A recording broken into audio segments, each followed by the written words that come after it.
YouTube? I don't think I did. Whoopsie.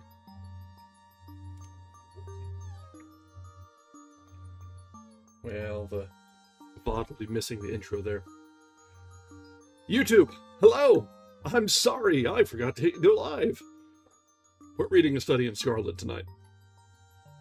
I hope we enjoy it. If you're missing the beginning of the intro, well, it's over on the Twitch VODs, so if you really, really must, it's there. But we haven't missed any of the story yet. We're just getting started. And yeah, we've been going for about a year and a half now. I think it's a good time to start circling back and revisiting old friends and old books. Not rereading the same things, but going back to the worlds and universes and ideas that we've seen before. It's about time. Alright, so let's go ahead and shift over to our reading nook, and we will see what we have to see tonight.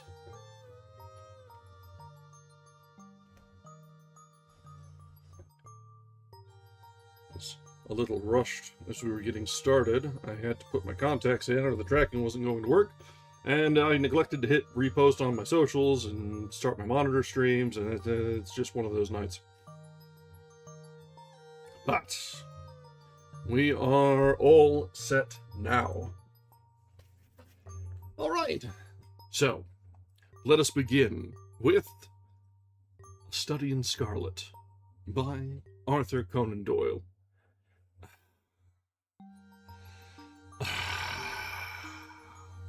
Akamos, you're lucky you're a friend.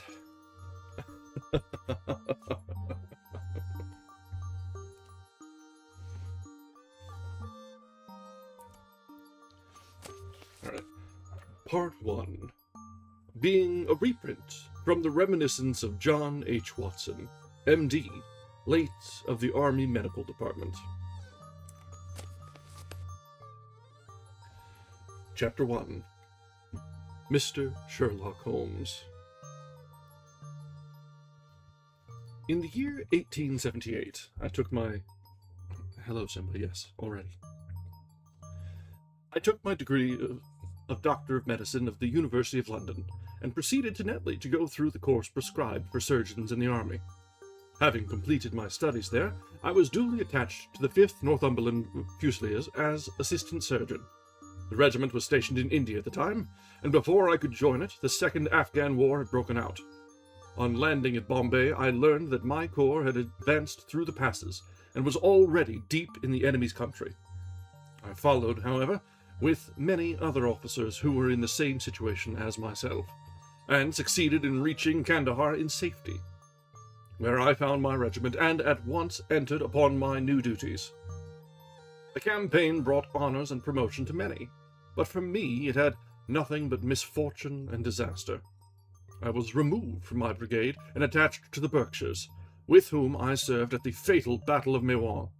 There I was struck on the shoulder by a Jersey bullet, which shattered the bone and grazed the subclavian artery.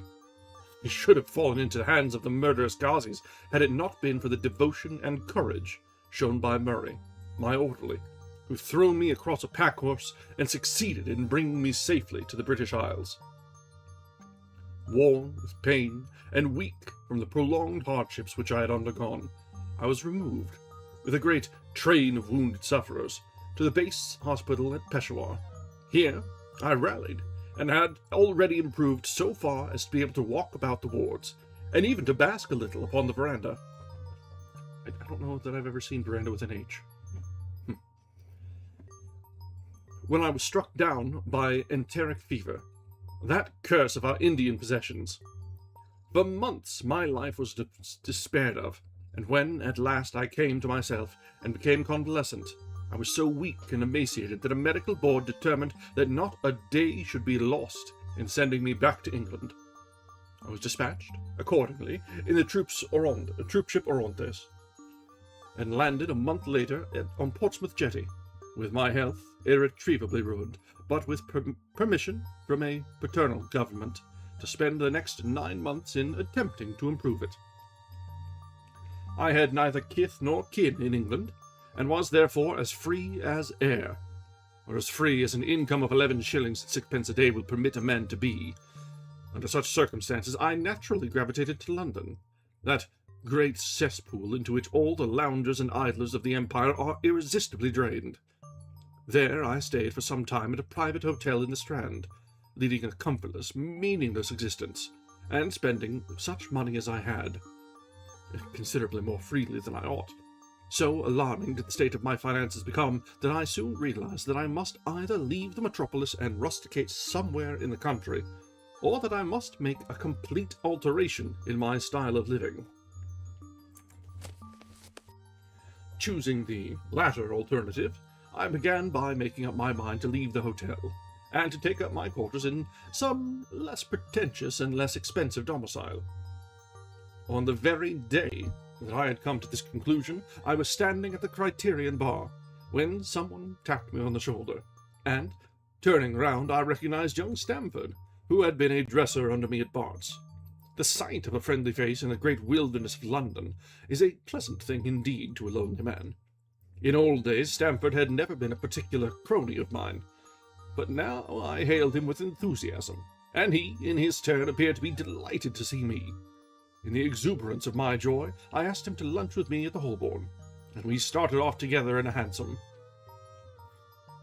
"Whatever have you been doing with yourself, Watson?" he asked in undisguised wonder, as we rattled through the crowded London streets. "You are as thin as a lathe, and as brown as a nut." I gave him a short sketch of my adventures, and hardly concluded it by the time that we reached our destination. "Poor devil!" he said commiseratingly, after he had listened to my misfortunes. "What are you up to now?" "Looking for lodgings," I answered, trying to solve the problem as to whether it is possible to get comfortable rooms at a reasonable price. "That's a strange thing," remarked my companion. "You are the second man today that has used that expression to me." "And who was the first?" I asked. "A fellow who is working at the chemical laboratory up at the hospital. He was bemoaning himself this morning because he could not get someone to go halves with him in some nice rooms which he had found, and which were too much for his purse." "By Jove!" I cried. "If he really wants someone to share the rooms and the expense, I am the very man for him. I should prefer having a partner to being alone." Young Stamford looked rather strangely at me over his wine-glass. "You don't know Sherlock Holmes yet," he said. "Perhaps you would not care for him as a constant companion." "Why, what is there against him?" "Oh, I didn't say there was anything against him. He is a little queer in his ideas, and enthusiast in some branches of science. As far as I know, he's a decent fellow enough." "A medical student, I suppose?" said I. "No, I've no idea what he intends to go in for. I believe he is well up in anatomy, and he is a first-class chemist, but as far as I know, he has never taken out any systematic medical classes. His studies are very desultory and eccentric, but he has amassed a lot of out-of-the-way knowledge, which would astonish his professors. Hey, Star!" "Did you never ask him what he was going in for?" I asked. "No, he is not a man that is easy to draw out, though he can be communicative enough when the fancy seizes him." "I should like to meet him," I said. "If I am to lodge with anyone, I should prefer a man of studious and quiet habits. I am not strong enough yet to stand much noise or excitement. I had enough of both in Afghanistan to last me for the remainder of my natural existence. How could I meet this friend of yours?" "He is sure to be at the laboratory," returned my companion. "He either avoids the place for weeks, or else he works there from morning to night. If you like, we shall drive round together after luncheon." "Certainly," I answered, and the conversation drifted away into other channels. As we made our way to the hospital after leaving the Holborn, Stamford gave me a few more particulars about the gentleman whom I proposed to take as a fellow lodger. "You mustn't blame me if you don't get on with him," he said. "I know nothing more of him than I have learned from meeting him occasionally in the laboratory. You proposed this arrangement, so you must not hold me responsible." If we don't get on, it will be easy to part company," I answered. "It seems to me, Stamford," I added, looking hard at my companion, "that you have some reason for washing your hands of the matter. Is this fellow's temper so formidable? What is it? Don't be mealy-mouthed about it." It is not easy to express the inexpressible, he answered with a laugh. Holmes is a little too scientific for my tastes. It approaches to cold-bloodedness. I could imagine his giving a friend a little pinch of the latest vegetable alkaloid, not out of malevolence, you understand, but simply out of a spirit of inquiry, in order to have an accurate idea of the effects. To do him justice, I think he would take it himself with the same readiness. He appears to have a passion for definite and exact knowledge. Very right, too. Yes, but it may be pushed to excess. When it comes to beating the subjects in the dissecting rooms with a stick, it is certainly taking a rather bizarre shape. Beating the subjects? Yes, to verify how far bruises may be produced after death. I saw him at it with my own eyes. And yet you say he is not a medical student. Oh no, heaven knows what the objects of his studies are. But here we are, and you must form your own impressions about him. As he spoke, we turned down a narrow lane and passed through a small side door, which opened into a wing of the great hospital. It was familiar ground to me, and I needed no guiding as we ascended the bleak stone staircase, and made our way down the long corridor, with its vista of whitewashed wall and dun-coloured doors. Near the further end, a low arched passageway branched away from it and led to the chemical laboratory. This was a lofty chamber, lined and littered with countless bottles. Broad, low tables were scattered about, which bristled with retorts, test tubes, and little Bunsen lamps, with their blue flickering flames. There was only one student in the room, who was bending over a distant table, absorbed in his work. At the sound of our steps, he glanced round and sprang to his feet with a cry of pleasure. "I've found it! I've found it!" he shouted to my companion, running towards us with a test tube in his hand. "I have found a reagent which is precipitated by hemoglobin, and by nothing else." Had he discovered a gold mine, greater delight could not have shone upon his features. "Dr. Watson, Mr. Sherlock Holmes," said Stanford, introducing us. "How are you?" he said cordially, gripping my hand with a strength for which I should hardly have given him credit. "You have been in Afghanistan, I perceive." "How on earth did you know that?" I asked in astonishment. "Never mind," said he, chuckling to himself. "The question now is about hemoglobin. No doubt you see the significance of this discovery of mine." "It is interesting, chemically no doubt," I answered, "but practically, why, man, it is the most practical medico-legal discovery for years. Don't you see that it gives us an infallible test for bloodstains? Come over here now." He seized me by the coat sleeve in his eagerness and drew me over to the table in which he had been working. "Let us have some fresh blood," he said, digging a long bodkin into his finger and drawing off the resulting drop of blood in a chemical pipette. "Now, I add this small quantity of blood to a liter of water. You perceive that the resulting mixture has the appearance of pure water. The proportion of blood cannot be more than 1 in a million. No doubt, however, that we shall be able to obtain the characteristic reaction." As he spoke, he threw into the vessel a few white crystals, and then added some drops of transparent fluid. In an instant, the contents assumed a dull mahogany color, and a brownish dust was precipitated to the bottom of the glass jar. "Ha ha!" he cried, clapping his hands, and looking as delighted as a child with a new toy. "What do you think of that?" "It seems to be a very delicate test," I remarked. "Beautiful, beautiful! Old Wickham test was very clumsy and uncertain. So is the microscopic examination for blood corpuscles. The latter is valueless if the stains are a few hours old. Now, this appears to act as well whether the blood is old or new. Had this test been invented, there are hundreds of men now walking the earth who would long ago have paid the penalty for their crimes." "Indeed," I murmured. "Criminal cases are continually hinging upon that one point. A man is suspected of a crime months, perhaps, after it has been committed. His linen or clothes are examined, and brownish stains discovered upon them. Are they blood stains, or mud stains, or rust stains, or fruit stains, or what are they? That is a question which has puzzled many an expert. And why? Because there was no reliable test. Now, we have the Sherlock Holmes test, and there will no longer be any difficulty." His eyes fairly glittered as he spoke, and as he put his hand over his heart and bowed as if to some applauding crowd conjured up by his imagination. "You are to be congratulated," I remarked, considerably surprised at his enthusiasm. "There was the case of von Bischoff at Frankfurt last year. He would certainly have been hung had this test been in existence. Then there was Mason of Bradford, and the notorious Muller of Lefebvre of Montpellier, and Samson of New Orleans. I could name a score of cases in which it would have been decisive. You seem to be a walking calendar of crime, said Stamford with a laugh. You might start a paper on those lines. Call it the police news of the past. Very interesting reading it might be made, too, remarked Sherlock Holmes, sticking a small piece of plaster over the prick of his finger. I have to be careful, he continued, turning on me with a smile, for I dabble with poisons a good deal. He held out his hand as he spoke, and I noticed that it was all mottled over with similar pieces of plaster, and discoloured with strong acids.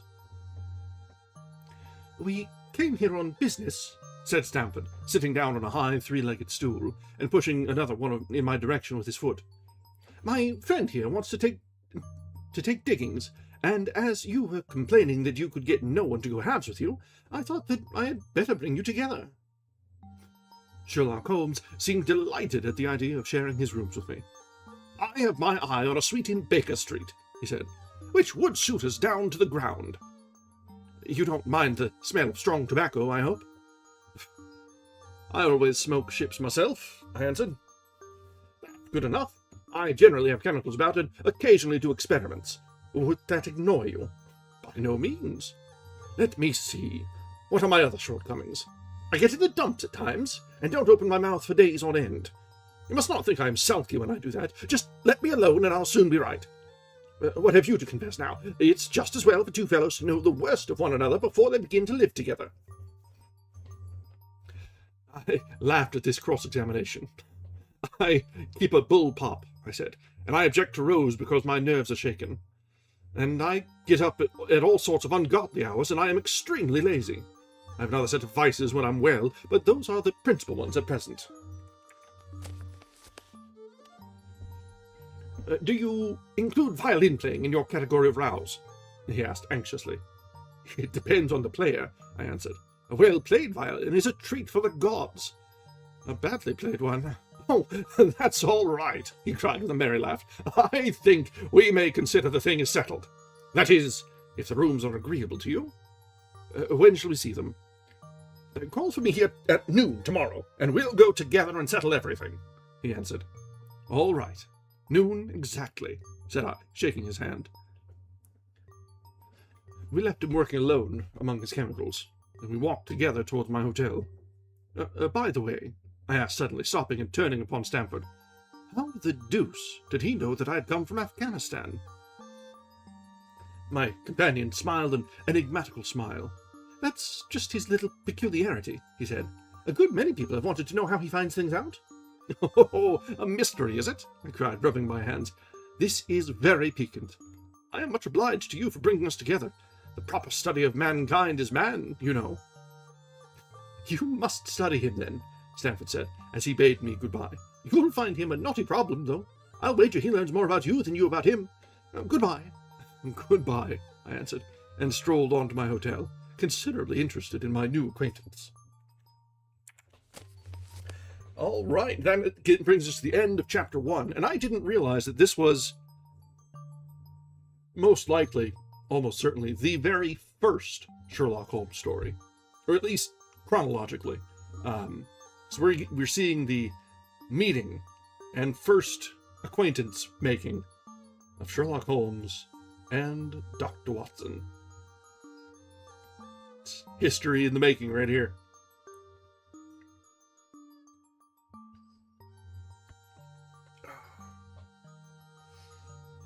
All right. Yeah, this is fun already. And we had a lot of fun with The Adventures of Sherlock Holmes when we read it. So I knew this was going to be good. But this is already shaping up to be eminently enjoyable. Chapter 2. The Science of Deduction. We met next day as he had arranged, and inspected the rooms at 221B Baker Street, of which he had spoken at our meeting. They consisted of a couple of comfortable bedrooms and a single large airy sitting room, cheerfully furnished and illuminated by two broad windows. so desirable in every way were the apartments, and so moderate did the terms seem when divided between us, that the bargain was concluded upon the spot, and we at once entered into possession. That very evening I moved my things round from the hotel, and on the following morning Sherlock Holmes followed me with several boxes and portmanteaus. For a day or two we were busily employed in unpacking and laying out our property to the best advantage. That done, we gradually began to settle down and to accommodate ourselves to our new surroundings. That is, there have been so many off-the-wall adaptations for Sherlock Holmes that there are a great many misses. There are some good ones. Usually, if it's on BBC, you have a decent chance of it being okay. But there are some fantastically bad ones. Holmes was certainly not a difficult man to live with. He was quiet in his ways, and his habits were regular. It was rare for him to be up after 10 at night, and he had invariably breakfasted and gone out before I rose in the morning. Sometimes he spent his day at the chemical laboratory, sometimes in the dissecting rooms, and occasionally in long walks, which appeared to take him into the lowest portions of the city. Nothing could exceed his energy when the working fit was upon him, but now and again a reaction would seize him, and for days on end he would lie upon the sofa in the sitting-room, hardly uttering a word or moving a muscle from morning to night. On these occasions I have noticed such a dreamy, vacant expression in his eyes that I might have suspected him of being addicted to the use of some narcotic, had not the temperance and cleanliness of his whole life forbidden such a notion. Watson. Watson.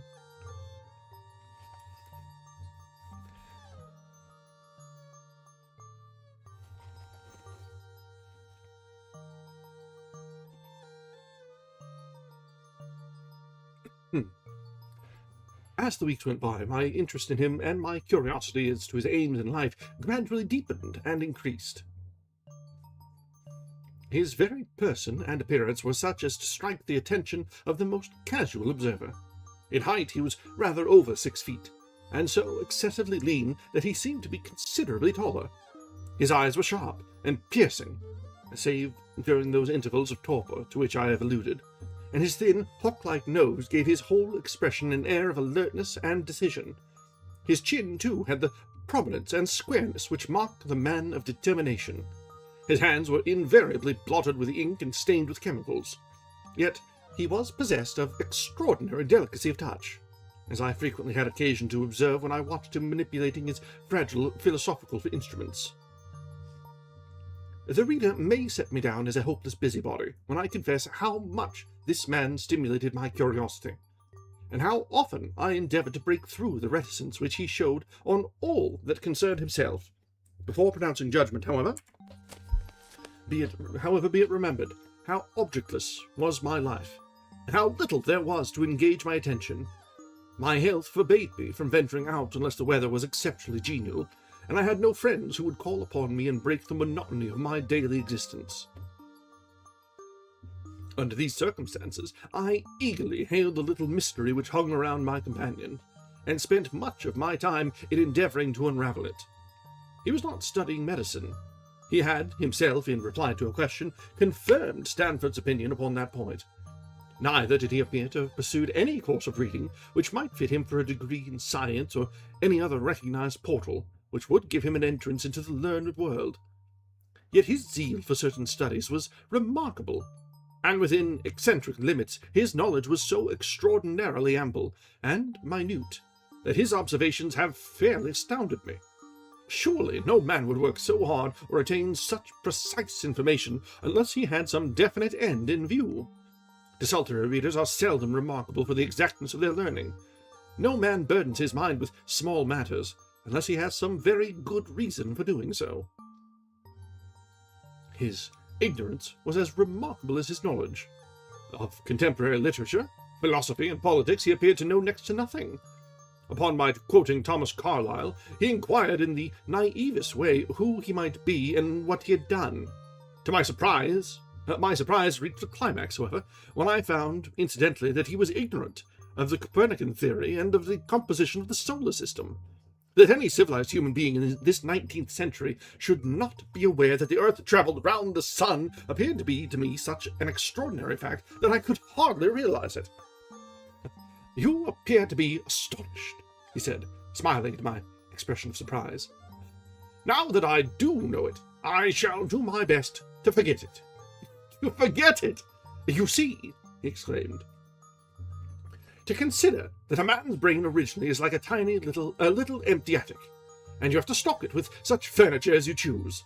A fool takes in all the lumber of every sort that he comes across, so that the knowledge which might be useful to him gets crowded out, or at best is jumbled up with a lot of other things so that he has difficulty in laying his hands upon it. Now, the skillful workman is very careful indeed as to what he takes into his brain attic. He will have nothing but the tools which may help him in doing his work, but of these he has a large assortment, and all in the most perfect order. It is a mistake to think that the little room has elastic walls and can distend to any extent. Depend upon it, there comes a time when, for every addition of knowledge, you forget something that you knew before. It is of the highest importance, therefore, not to have useless facts elbowing out the useful ones. But the solar system, I protested. What the deuce is it to me? He interrupted impatiently. You say that we go round the sun. If we were round the moon, it would not make a pennyworth of difference to me or to my work. I was on the point of asking him what that work might be, but something in his manner showed me that the question would be an unwelcome one. I pondered over our short conversation, however, and endeavoured to draw my deductions from it. He said that he would acquire no knowledge which did not bear upon his object. Therefore, all the knowledge which he possessed was such as would be useful to him. I enumerated in my own mind all the various points upon which he had shown that he was exceptionally well informed. I even took a pencil and jotted them down. I could not help smiling at the document when I had completed it. It ran in this way. Sherlock Holmes. His limits. 1. Philosophy of literature. None. Nil. Philosophy. Nil. Astronomy. Nil. Politics. Feeble. Botany. Variable. Well up in belladonna, opium, and poisons generally. Knows nothing of practical gardening. Geology. Practical but limited. Tells at a glance different soils from each other. After walks has shown me splashes upon his trousers and told me by their colour and consistence in what part of London he had received them. Chemistry. Profound. Anatomy. Accurate but unsystematic. Sensational literature. Immense. He appears to know every detail of every horror perpetrated in the century. Plays the violin well. Is an expert single-stick player, boxer and swordsman. Has a good practical knowledge of British law. When I got so far in my list, I threw it into the fire in despair. If I can only find what the fellow is driving at by reconciling all these accomplishments and discovering a calling which needs them all, I said to myself, I may as well give up the attempt at once. I see that I have alluded above to his powers upon the violin. These were very remarkable, but as eccentric as all his other accomplishments. That he could play pieces, and difficult pieces, I knew well, because at my request he has played me some of Mendelssohn's Lieder, and other favourites. When left to himself, however, he would seldom produce any music or attempt any recognised air. Leaning back in his armchair of an evening, he would close his eyes and scrape carelessly at the fiddle, which was thrown across his knee. Sometimes the chords were sonorous and melancholy. Occasionally they were fantastic and cheerful.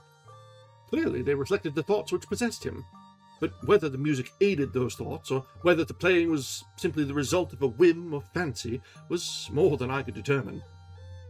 I might have rebelled against these exasperating solos had it not been that he usually terminated them by playing in quick succession a whole series of my favourite airs as a slight compensation for the trial upon my patience. During the first week or so we had no callers, and I had begun to think that my companion was as friendless a man as I was myself.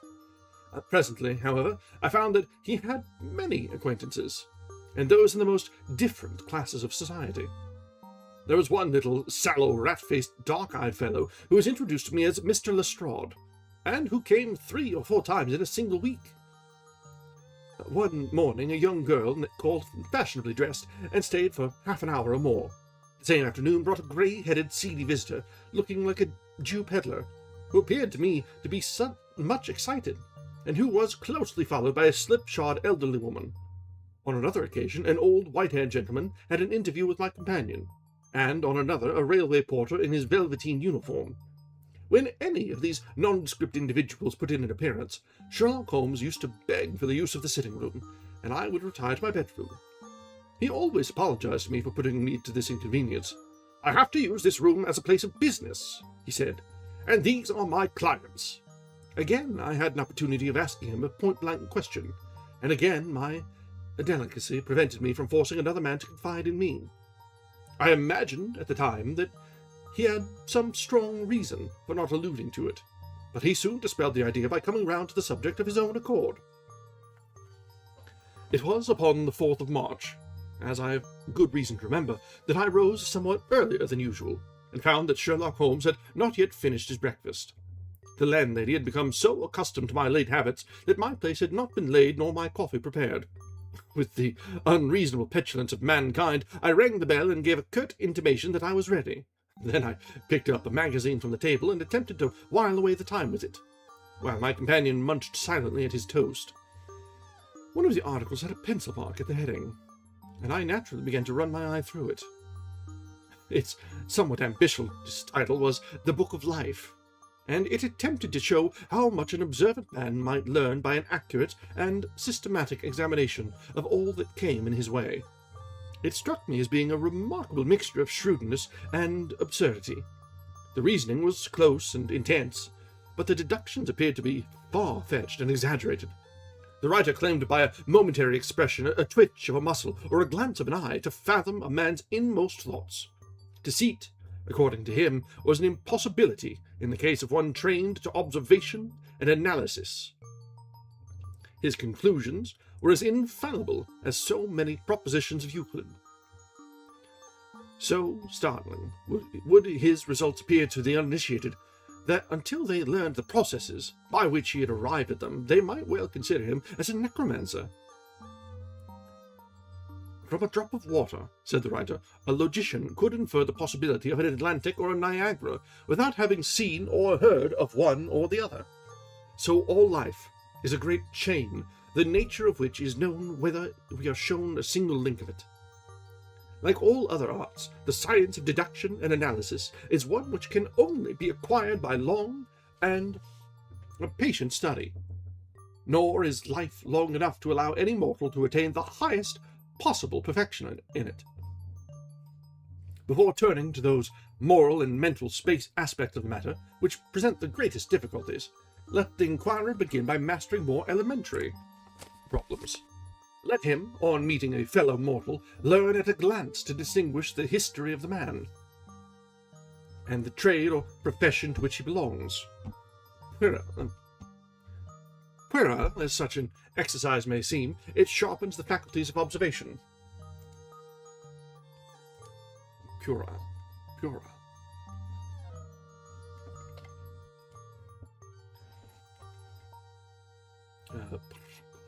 And teaches one where to look and what to look for. By a man's fingernails, by his coat sleeve, by his boot, by his trouser knees, by the callosities on his forefinger and thumb, by his expression, by his shirt cuffs. By each of these things a man's calling is plainly revealed. That all united should fail to enlighten the competent inquirer in any case is almost inconceivable. What ineffable twaddle! I cried, slapping the magazine down on the table. I never read such rubbish in my life. What is it? Asked Sherlock Holmes. Why, this article, I said, pointing at it with my egg spoon as I sat down to my breakfast. I see that you have read it since you have marked it. I don't deny that it is smartly written. It irritates me, though. It is evidently the theory of some armchair lounger who evolves all these neat little paradoxes in the seclusion of his own study. It is not practical. I should like to see him clapped down in a third-class carriage on the Underground and asked to give the trades of all his fellow travellers.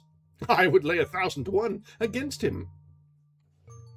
You would lose your money, Sherlock Holmes remarked calmly, As for the article, I wrote it myself. You? Yes, I have a turn both for observation and for deduction. The theories which I have expressed here, there, and which appear to you to be so chimerical are really extremely practical. So practical that I depend upon them for my bread and cheese. And how? I asked involuntarily. Well, I have a trade of my own. I suppose I am the only one in the world. I am a consulting detective. If you can understand what that is. Here in London we have lots of government detectives and lots of private ones. When these fellows are at fault, they come to me, and I manage to put them on the right scent.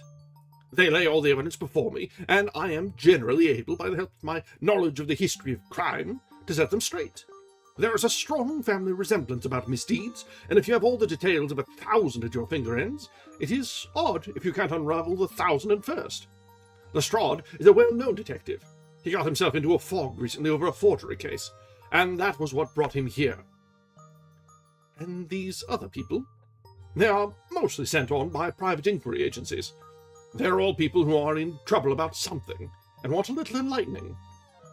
I listen to their story, they listen to my comments, and then I pocket my fee.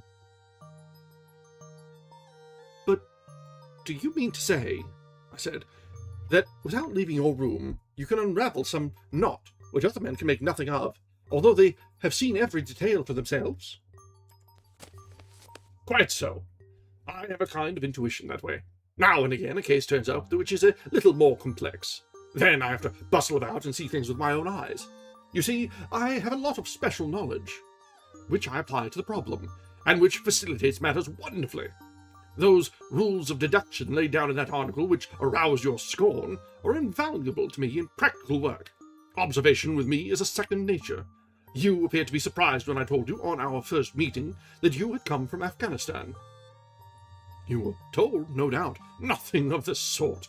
I knew you came from Afghanistan. From long habit, the train of thoughts ran so swiftly through my mind that I arrived at the conclusion without being conscious of intermediate steps. There were such steps, however. The train of reasoning ran, here is a gentleman of a medical type, but with the air of a military man. Clearly an army doctor, then. He has just come from the tropics, for his face is dark, and that is not the natural tint of his skin, for his wrists are fair. He has undergone hardship and sickness, as his haggard face says clearly. His left arm has been injured. He holds it in a stiff and unnatural manner. Where in the tropics could an English army doctor have seen much hardship and got his arm wounded? Clearly, in Afghanistan. The whole train of thought did not occupy a second. I then remarked that you came from Afghanistan, and you were astonished. It is simple enough as you explain it, I said, smiling. You remind me of Edgar Allan Poe's Dupin. I had no idea that such individuals did exist outside of stories. Sherlock Holmes rose and lit his pipe. No doubt you think that you are complimenting me in comparing me to Dupin, he observed. Now, in my opinion, Dupin was a very inferior fellow. That trick of his of breaking in on his friend's thoughts with an apropos remark after a quarter of an hour's silence is really very showy and superficial. He had some analytical genius, no doubt, but he was by no means such a phenomenon as Poe appeared to imagine. Have you read Gaboriau's works? I asked. Does Lecoq come to your idea of a detective? Sherlock Holmes sniffed sardonically. Lecoq was a miserable bungler, he said, in an angry voice. He had only one thing to recommend him, and that was his energy. That book made me positively ill. The question was how to identify an unknown prisoner. I could have done it in 24 hours. Lecoq took 6 months or so. It might be a textbook for detectives to teach them what to avoid. I felt rather indignant at having two characters whom I had admired treated in this cavalier style. I walked over to the window and stood looking out into the busy street. This fellow may be very clever, I said to myself, but he is certainly very conceited. There are no crimes and no criminals in these days, he said querulously. What is the use of having brains in our profession? I know well that I have it in me to make my name famous. No man lives or has ever lived who has brought the same amount of study and of natural talent to the detection of crime which I have done. And what is the result? There is no crime to detect, or, at most, some bungling villainy with a motive so transparent that even a Scotland Yard official can see through it. I was still annoyed at this bumptious style of conversation. I thought it best to change the topic. I wonder what that fellow is looking for, I asked, pointing to a stalwart, plainly dressed individual who was walking slowly down the other side of the street, looking anxiously at the numbers. He had a large blue envelope in his hand, and was evidently the bearer of a message. You mean the retired sergeant of Marines, said Sherlock Holmes. Peg and bounce, I thought to myself. He knows that I cannot verify his guess. The thought had hardly passed through my mind when the man whom we were watching caught sight of the number on our door and ran rapidly across the roadway. We heard a loud knock, a deep voice below, and heavy steps ascending the stair. For Mr. Sherlock Holmes, he said, stepping into the room and handing my friend the letter. Here was an opportunity of taking the conceit out of him. He little thought of this when he made that random shot. May I ask, my lad, I said in the blandest voice, what your trade may be? Commissionaire, sir, he said gruffly. Uniform away for repairs. And you were? I asked with a slightly malicious glance at my companion. Sergeant, sir. Royal Marine Light Infantry, sir. No answer. Right, sir.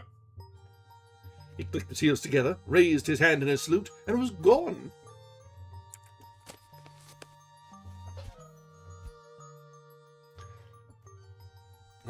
Yeah. This is very refreshing. See, we've had a few characters that are like this. Like, when we were reading Arsène Lupin, we saw the reverse of this. And the attention to detail was every bit as important, but twisted awry.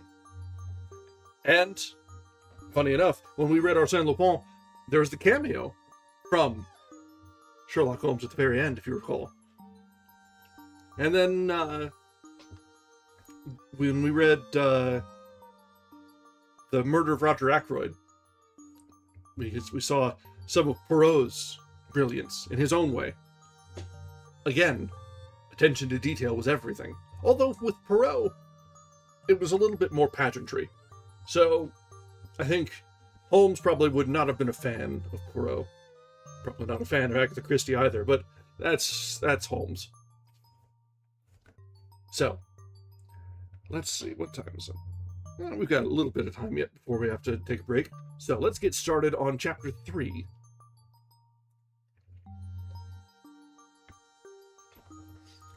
The Lauriston Gardens Mystery. I confess that I was considerably startled by this fresh proof of the practical nature of my companion's theories. Yeah, that's right. There was the second Lupin book was the very specifically distinct Sherlock Holmes. Because you can't have... Having them show up together is fine, but you can't have Sherlock Holmes lose. It's in the rules. You might come up at a draw, but can't really have him come up on the short end. So, if it's going to be a Arsène Lupin book, it must be legally distinct if you're going to pull the wool over his eyes really and truly. At least that's how I imagine it went.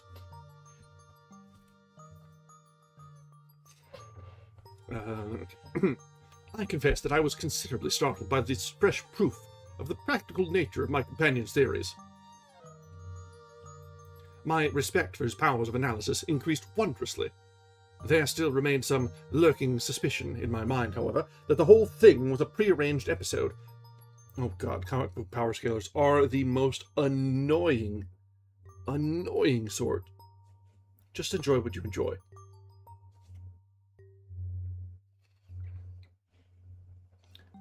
There still remained some lurking suspicion in my mind, however, that the whole thing was a prearranged episode, intended to dazzle me.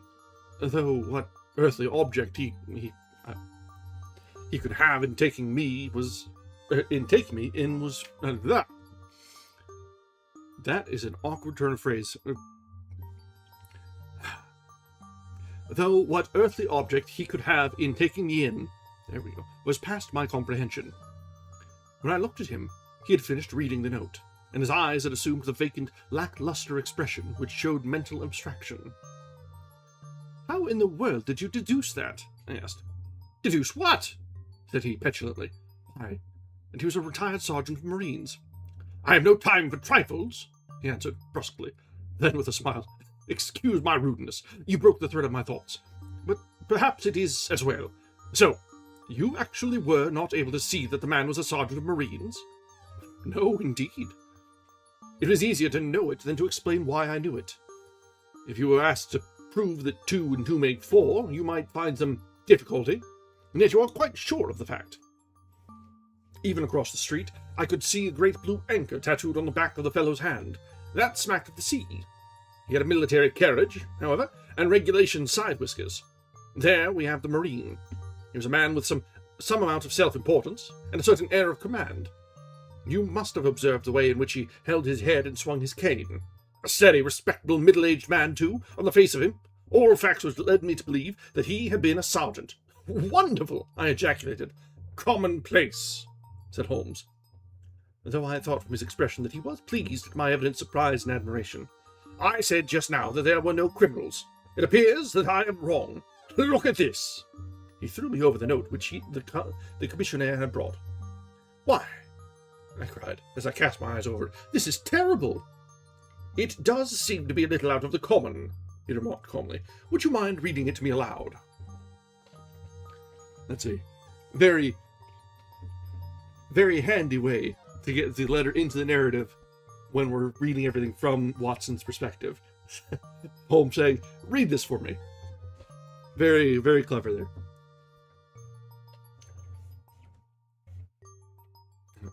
This is the letter which I read to him. "My dear Mr. Sherlock Holmes, there has been a bad business during the night at 3 Lauriston Gardens, off the Brixton Road. Our man at the beat saw a light there about 2 in the morning, and, as the house was an empty one, suspected that something was amiss. He found the door open, and in the front room, which is bare of furniture, discovered the body of a gentleman, well dressed, and having cards in his pocket bearing the name of Enoch J. Drebber, Cleveland, Ohio, USA. There had been no robbery, nor is there any evidence as to how the man met his death. There are marks of blood in the room, but there is no wound upon his person, whereas we are at a loss as to how he came into the empty house. Indeed, the whole affair is a puzzler. If you can come round to my house any time before 12, you will find me there. I have left everything in statu quo until I hear from you. If you are unable to come, I shall give you fuller details, and would esteem it a great kindness if you would favour me with your opinion. Yours faithfully, Tobias Gregson. Gregson is the smartest of the Scotland Yard. Gregson is the smartest of the Scotland Yarders, my friend remarked. He and Lestrade are the pick of a bad lot. They are both quick and energetic, but conventional. Shockingly so. They have their knives into one another, too. They are as jealous as a pair of professional beauties. There will be some fun over this case if they are both put upon the scent. I was amazed at the calm way in which he rippled on. Surely there is not a moment to be lost, I cried. Shall I go and order you a cab? I'm not sure about whether I shall go. I am the most incurably lazy devil that ever stood in shoe leather. That is, when the fit is on me, for I can be spry enough at times. Why, it is just such a chance as you have been longing for. My dear fellow, what does it matter to me? Supposing I unravel the whole matter, you may be sure that Gregson, Lestrade & Co. will pocket all the credit. That comes of being an unofficial personage.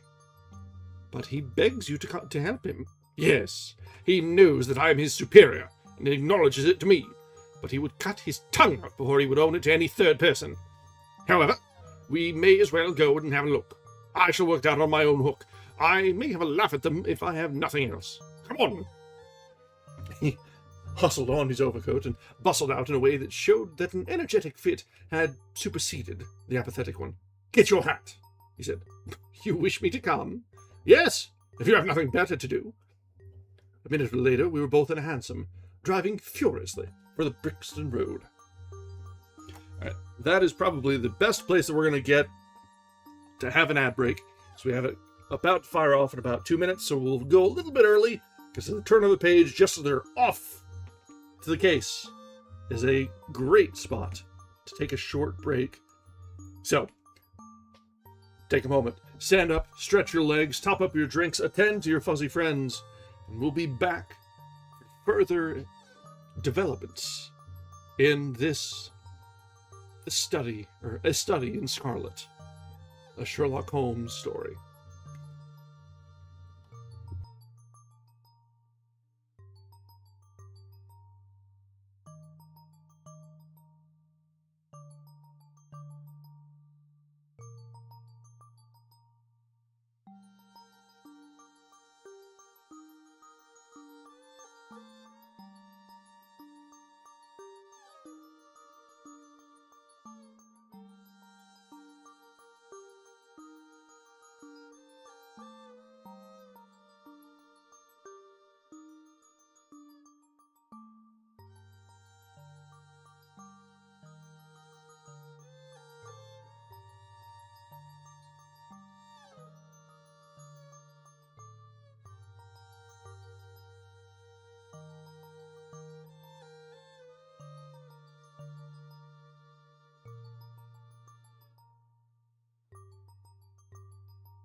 All right, we are back.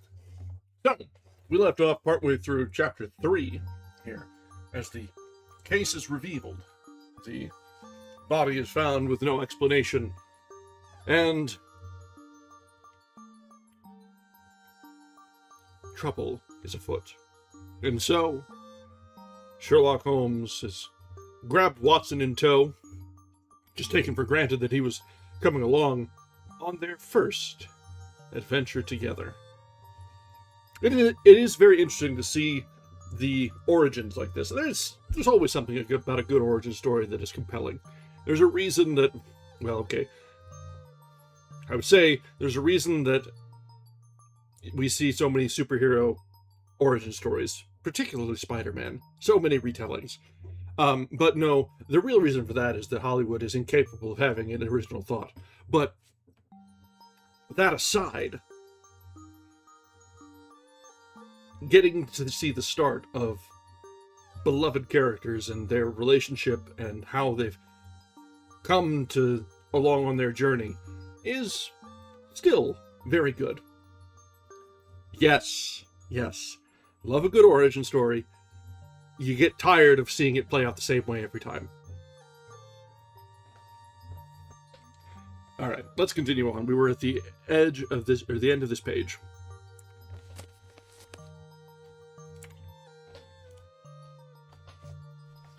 It was a foggy, cloudy morning, and a dun-colored veil hung over the housetops, looking like the reflection of the mud-colored streets beneath. My companion was in the best of spirits, and prattled away about Cremona fiddles and the difference between a Stradivarius and an Amati. Okay, so he knows his stuff. As for myself, I was silent. But the dull weather and the melancholy business upon which we were engaged depressed my spirits.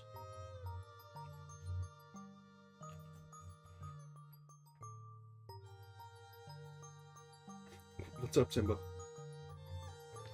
Yeah, I see you getting out of the tree. You just coming to hang out? Okay. Yeah, here we go. Good boy. We got some merps. Probably too quiet to hear.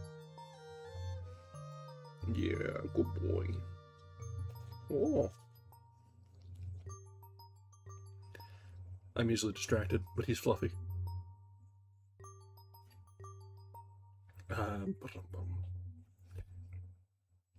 You don't seem to give much thought to the matter at hand. In hand, I said, at last, interrupting Holmes's musical disquisition. No data yet, he answered. It is a capital mistake to theorize before you have all the evidence. It biases the judgment.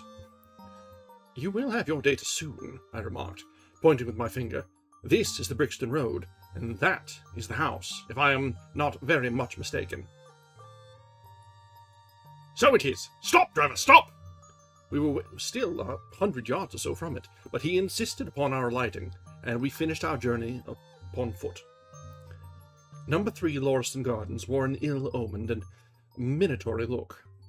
It was one of 4 which stood back some little way from the street, 2 being occupied and 2 empty. The latter looked out with 3 tiers of vacant melancholy windows, which were blank and dreary, save that here and there a "To Let" card had developed like a cataract upon the bleared panes.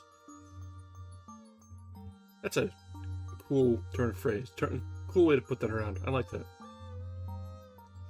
A small garden sprinkled over with a scattered eruption of sickly plants separated each of these houses from the street, and was traversed by a narrow pathway, yellowish in colour, and consisting apparently of a mixture of clay and gravel. The whole place was very sloppy from the rain, which had fallen through the night. The garden was bounded by a 3-foot brick wall with a fringe of wood rails upon the top. And against this wall was leaning a stalwart police constable, surrounded by a small knot of loafers, who craned their necks and strained their eyes in the vain hope of catching some glimpse of the proceedings within. I had imagined that Sherlock Holmes would at once have hurried into the house and plunged into a study of the mystery. Nothing appeared to be further from his intention. With an air of nonchalance, which, under the circumstances, seemed to me to border upon affectation, he lounged up and down the pavement, and gazed vacantly at the ground, the sky, the opposite houses, and the line of railings. Having finished his scrutiny, He proceeded slowly down the path, or rather down the fringe of grass which flanked the path, keeping his eyes riveted upon the ground. Twice he stopped, and once I saw him smile and heard him utter an exclamation of satisfaction. There were many marks of footsteps upon the wet clayey soil, but since the police had been coming and going over it, I was unable to see how my companion could hope to learn anything from it. Still, I had had such extraordinary evidence of the quickness of his perceptive faculties that I had no doubt that he could see a great deal which was hidden from me.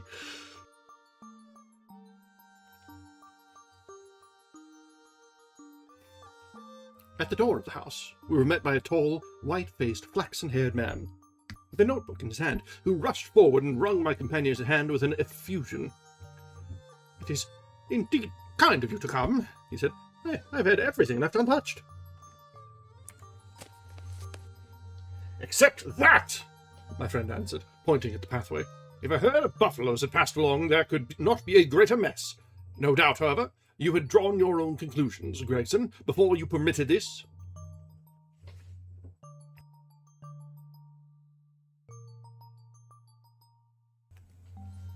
"I have had so much to do inside the house," the detective said evasively. My colleague, Mr. Lestrade, is here. I had relied upon him to look after this." Holmes glanced at me and raised his eyebrows sardonically. "With two such men as yourself and Lestrade upon the ground, there will not be much for a third party to find out," he said. Gregson rubbed his hands in a self-satisfied way. "I think we have done all that can be done," he answered. It's a queer case, though, and I knew your taste for such things." "You did not come here in a cab?" asked Sherlock Holmes. "No, sir." "Nor Lestrade?" "No, sir."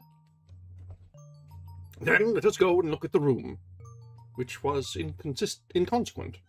With which inconsequent remark, he strode on into the house, followed by Gregson, whose features expressed his astonishment. A short passage, bare-planked and dusty, led to the kitchen and offices. Two doors opened out of it, to the left and to the right. One of these had obviously been closed for many weeks. The other belonged to the dining room, which was the apartment in which the mysterious affair had occurred. Holmes walked in, and I followed him with that subdued feeling at my heart which the presence of death inspires. It was a large square room, looking all the larger for the absence of all furniture. A vulgar flaring paper adorned the walls, but it was blotched in places with mildew, and here and there great strips had become detached and hung down, exposing the yellow plaster beneath. Outside, opposite the door, was a showy fireplace, surmounted by a mantelpiece of imitation white marble. On one corner of this was stuck the stump of a red wax candle. The solitary window was so dirty that the light was hazy and uncertain, giving a dull grey tinge to everything, which was intensified by the thick layer of dust which coated the whole apartment. All these details I observed afterwards. At present my attention was centred upon the single, grim, motionless figure which lay stretched upon the boards, with vacant, sightless eyes staring up at the discoloured ceiling. It was that of a man about 43 or 44 years of age, mid-sized, broad-shouldered, with crisp, curling black hair and a short, stubbly beard. He was dressed in a heavy broadcloth frock coat and waistcoat, with light-coloured trousers, and immaculate collar and cuffs. A top hat, well brushed and trim, was placed upon the floor beside him. His hands were clenched and his arms thrown abroad, while his lower limbs were interlocked, as though his death struggle had been a grievous one. On his rigid face there stood an expression of horror, and, as it seemed to me, of hatred, such as I have never seen upon human features. This malignant and terrible contortion, combined with the low forehead, blunt nose, and prognathous jaw, gave the dead man a singularly simious and ape-like appearance, which was increased by his writhing, unnatural posture. I have seen death in many forms, but never has it appeared to me in a more fearsome aspect than in that dark, grimy apartment, which looked out upon one of the main arteries of suburban London.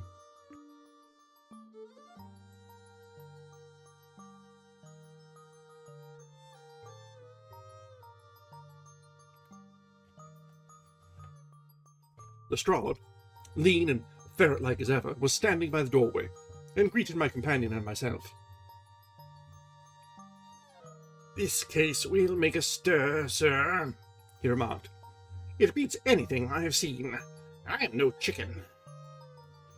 "There is no clue?" said Gregson. "None at all," chimed in Lestrade. Sherlock Holmes approached the body, and, kneeling down, examined it intently.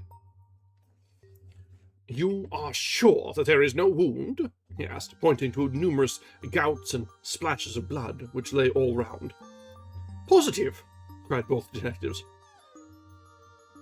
"Then, of course, this blood belongs to a second individual, presumably the murderer, if murder has been committed. It reminds me of the circumstances attendant on the death of Von Johnson in Utrecht in the year 34. Do you remember the case, Gregson?" "No, sir." "Read it up. You really should. There is nothing new under the sun. It has all been done before." As he spoke, his nimble fingers were flying here, there, and everywhere, feeling, pressing, unbuttoning, examining, while his eyes wore the same faraway expression which I have already remarked upon. So swiftly was the examination made that one would hardly have guessed the minuteness with detail with which it was conducted. Finally, he sniffed the dead man's lips, and then glanced at the soles of his patent leather shoes. "He has not been moved at all?" he asked. "No more than was necessary for the purposes of our examination." "You can take him to the mortuary now," he said. "There is nothing more to be learned." Gregson had a stretcher of 4 men at hand. At his call they entered the room, and the stranger was lifted and carried out. As they raised him, a ring tinkled down and rolled across the floor. Lestrade grabbed it up and stared at it with mystified eyes. "There's been a woman here," he cried. "It's a woman's wedding ring." He held it out, as he spoke, upon the palm of his hand. We all gathered round him and gazed at it. There could be no doubt that the circlet of plain gold had once adorned the finger of a bride.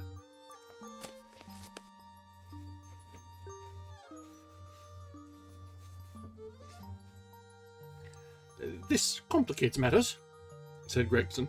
"Heaven knows they were complicated enough before." "You're sure it doesn't simplify them?" observed Holmes. "There's nothing to be learned by staring at it. What did you find in his pockets?" "We have it all here," said Gregson, pointing to a litter of objects upon one of the bottom steps of the stairs. "A gold watch, number 97163 by Barrow, of London. Gold Albert chain, very heavy and solid. Gold ring, with Masonic device. Gold pin, a bulldog's head, with rubies as eyes. Russian leather card case, with cards of Enoch J. Drebber of Cleveland, corresponding with the EJD upon the linen. No purse, but loose money, to the extent of £7.13. A pocket edition of Boccaccio's Decameron, with the name of Joseph Stangerson upon the flyleaf. 2 letters, one addressed to E.J. Drebber, and one to Joseph Stangerson. At what address? American Exchange, Strand, to be left till called for.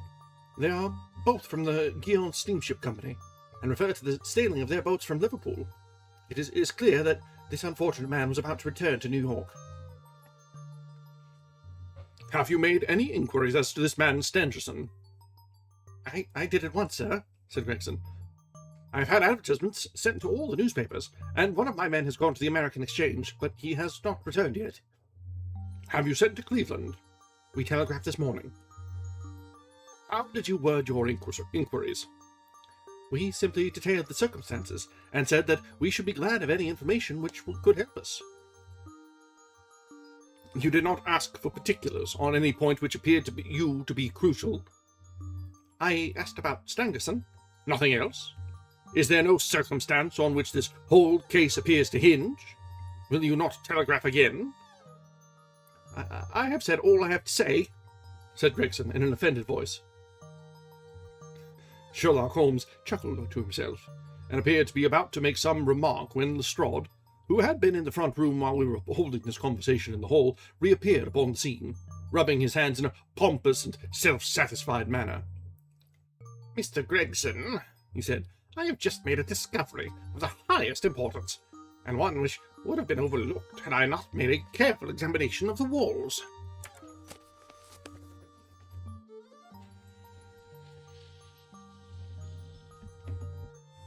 The little man's eyes sparkled as he spoke, and he was evidently in a state of suppressed exultation at having scored a point against his colleague.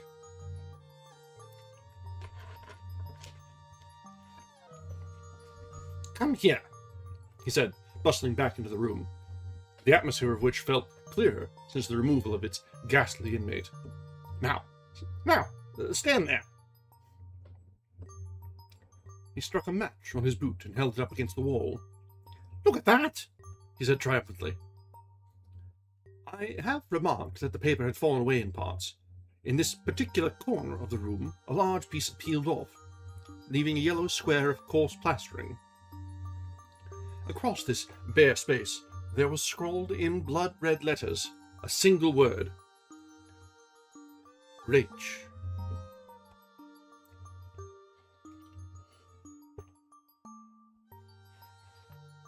"What do you think of that?" cried the detective, with the air of a showman exhibiting his show. "This was overlooked because it was in the darkest corner of the room, and no one thought of looking there. The murderer has written it with his or her own blood. See this smear that trickled down the wall? That disposes of the idea of suicide, anyhow. Why was that corner chosen to write it on? I will tell you. See the candle on the mantelpiece?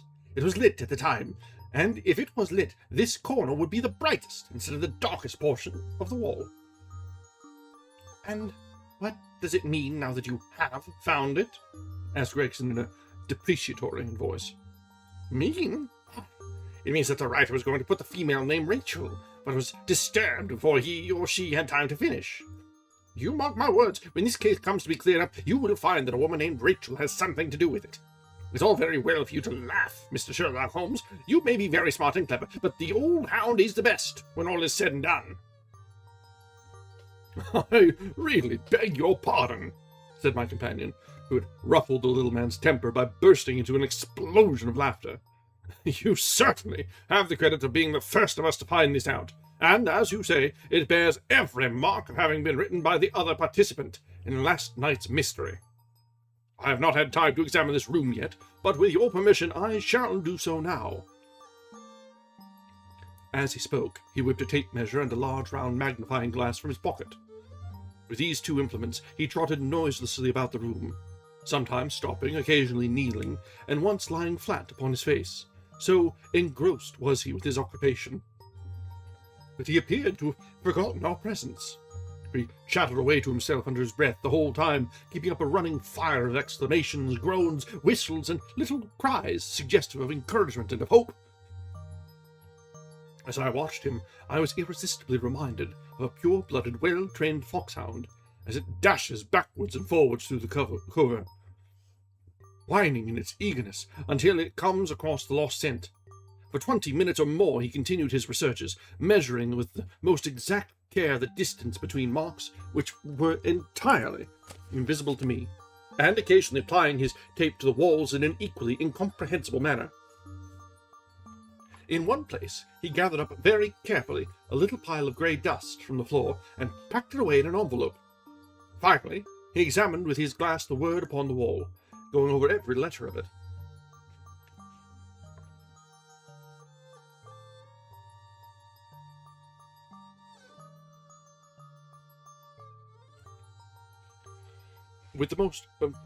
Going over every letter of it with the most minute exactness. This done, he appeared to be satisfied, for he replaced his tape and his glass in his pocket. "They say that a genius is in infinite capacity for taking pains," he remarked with a smile. "It's a very bad definition, but it does apply to detective work." Gregson and Lestrade had watched the manoeuvres of their amateur companion with considerable curiosity and some contempt. They evidently failed to appreciate the fact, which I had begun to realize, that Sherlock Holmes's smallest actions were all directed towards some definite and practical end.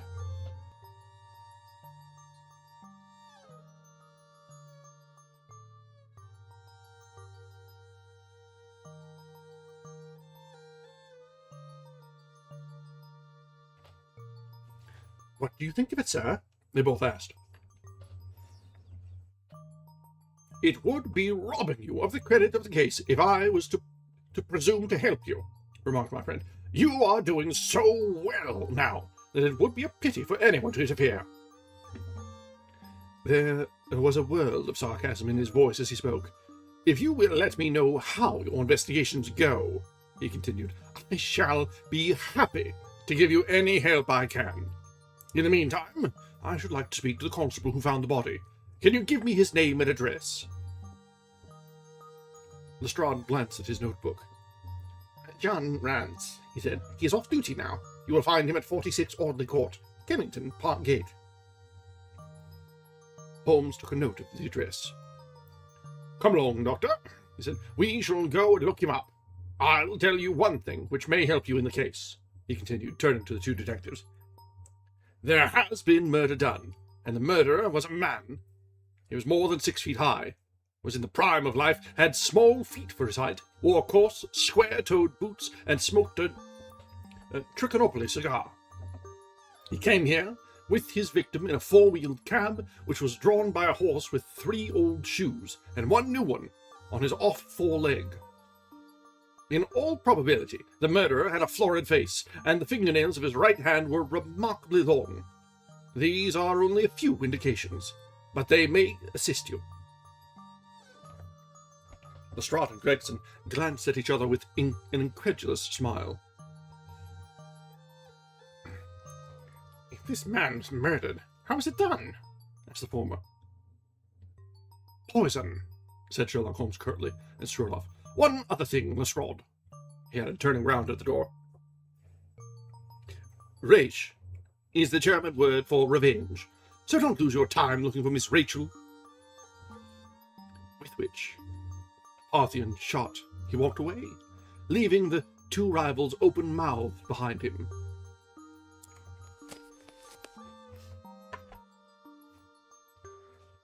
All right, yeah, we're into prime Sherlock Holmes now. The full attention to detail as he's going through the crime scene, the caustic, biting wit as he's dealing with Scotland Yard. I wasn't familiar with Gregson. Lestrade is a recurring character, so it does kind of tell poorly for Gregson that he hasn't quite made the impact.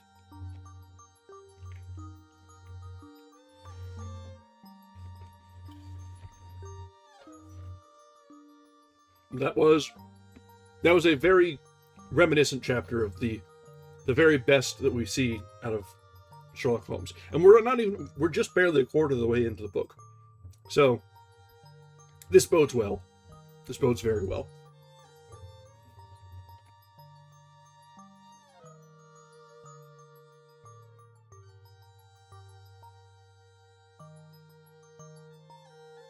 All right.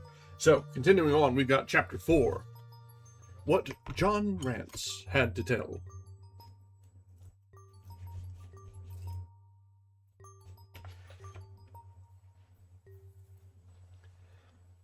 It was 1 o'clock when we left number 3 Lauriston Gardens. Sherlock Holmes led me to the nearest telegraph office, whence he dispatched a long telegram. He then hailed a cab and ordered the driver to take us to the address given us by Lestrade.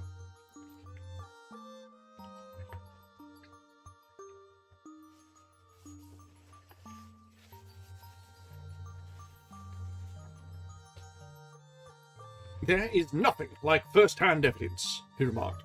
"As a matter of fact, my mind is entirely made up on the case, but still, we may as well learn all there is to be learned." "You amaze me, Holmes," said I. "Surely you're not as sure as you pretend to be of all those particulars which you gave." "There's no room for a mistake," he answered. "The very first thing which I observed on arriving here was that a cab had made 2 ruts with its wheels close to the curb. Now, up to last night, we'd had no rain for a week, so that those wheels which left such a deep impression must have been there during the night. There were the marks of the horse's hooves, too, the outline of one of which was far more clearly cut than that of the other 3, showing that that was a new shoe. Since the cab was there after the rain began, and was not there at any time during the morning, I have Gregson's word for that, it follows that it must have been there during the night, and, therefore, that it brought those 2 individuals to the house." Yes, welcome back, Simba. "That seems simple enough," said I. "But how about the other man's height?" "Why, the height of a man, in 9 times out of 10, can be told from the length of his stride. It is a simple calculation enough, though there is no use my boring you with figures. I had this fellow stride both on the clay outside and on the dust within. Then I had a way of checking my calculation. When a man writes on a wall, his instinct leads him to write about the level of his own eyes. Now that writing was just over 6 feet from the ground, it was child's play." "And his age?" I asked. "Well, if a man can stride 4.5 feet without the smallest effort, he can't be quite in the sere and yellow. That was the breadth of a puddle on the garden walk which he had evidently walked across. Patent leather boots had gone round, and square toes had hopped over. There is no mystery about it at all. I am simply applying to ordinary life a few of those precepts of observation and deduction which I advocated in that article. Is there anything else that puzzles you?" "The fingernails and the trichinopoly," I suggested.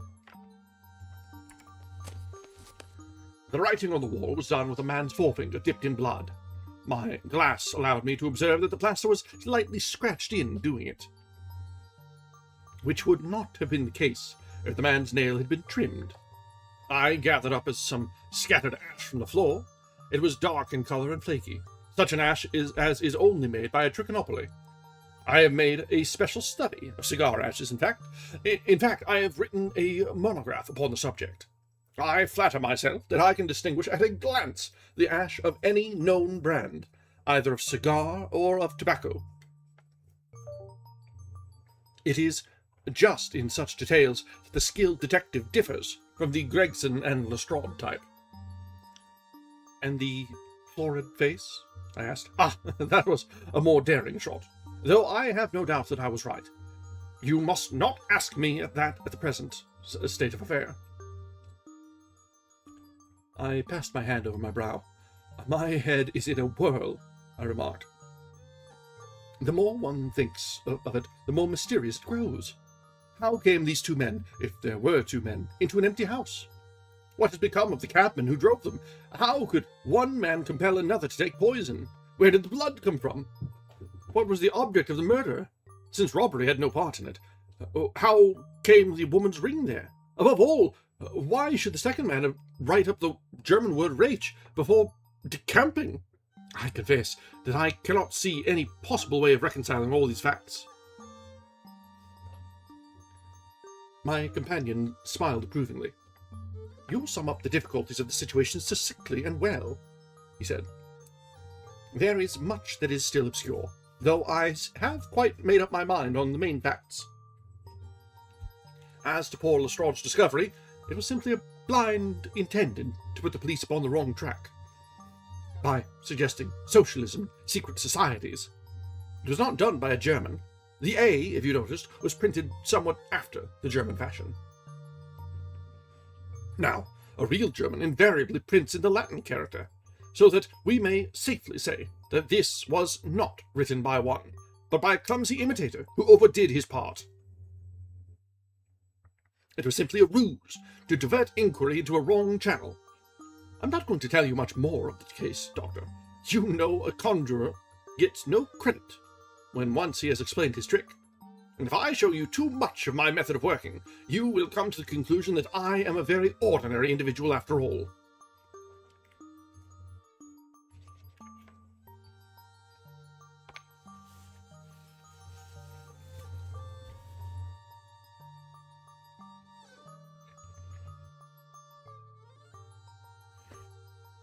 I shall never do that, I answered.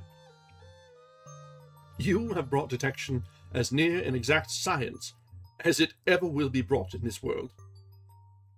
My companion flushed up with pleasure at my words, and the earnest way in which I uttered them. I had already observed that he was as sensitive to flattery on the score of his art as any girl could be of her beauty. I'll tell you one other thing, he said. Patent Leathers and Square Toes came in the same cab, and they walked down the pathway together. As friendly as possible, arm in arm, in all probability.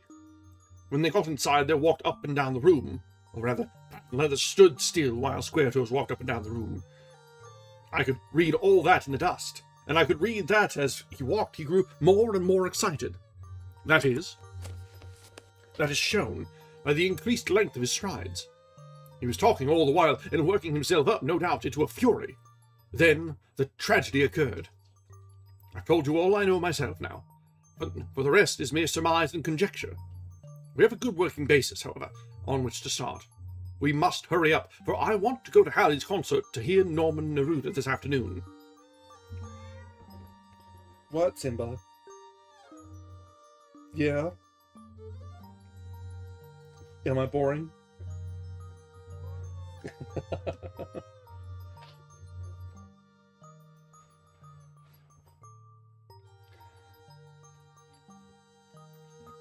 Yeah, that one, he was wandering around behind me. Now he's staring up at me. I'm pretty sure he's got food, but we've only got half an hour, buddy. Just hang tight.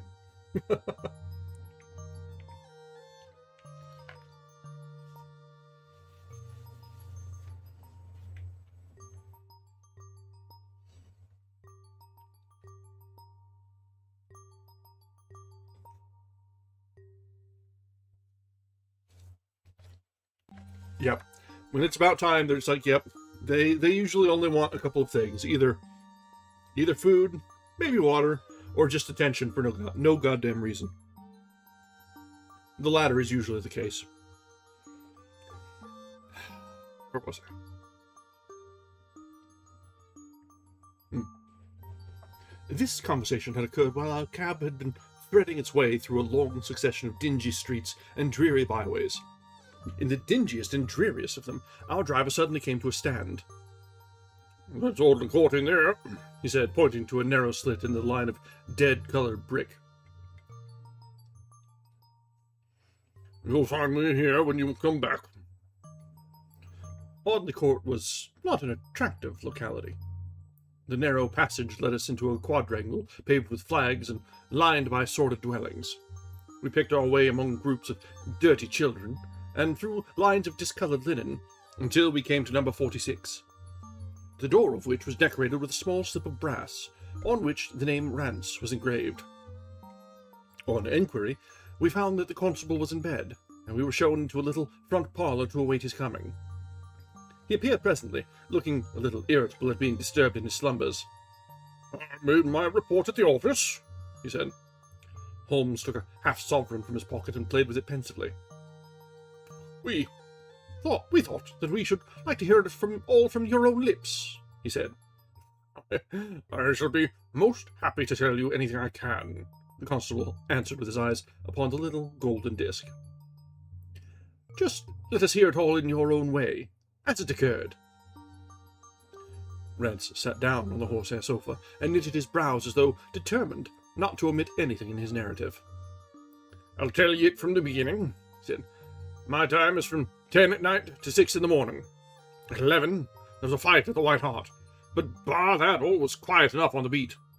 At 1 o'clock, it began to rain, and I met Harry Mercer, him who was the Holland Grove beat." Cat, your tail is swishing and swooshing and knocking things off the desk. "Him was the Holland Grove beat, and we stood together at the corner of Henrietta Street talking presently. Maybe about 2 or a little after, I thought I would take a look round and see that all was right down the Brixton Road. It was precious dirty and lonely. Not a soul did I meet all the way down, though a cab or two went past me. I was strolling down, thinking between thinking between ourselves how uncommonly handy a Ford gin hop would be, when suddenly the glint of a light caught my eye in the window at that same house. Now, I knew that them 2 houses in Larson's Gardens was empty on account of him that owns them, who won't have the drains seen to, though the very last tenant that lived in one of them died of typhoid fever. I was knocked all in a heap, therefore it seemed light in the window, and I suspected that something was wrong.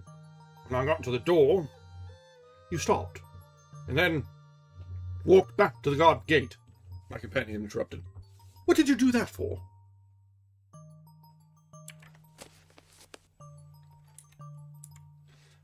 Rance gave a violent jump and stared at Sherlock Holmes with the utmost amazement upon his features. Why, that's true, sir, he said, though how you come to know it, heaven only knows.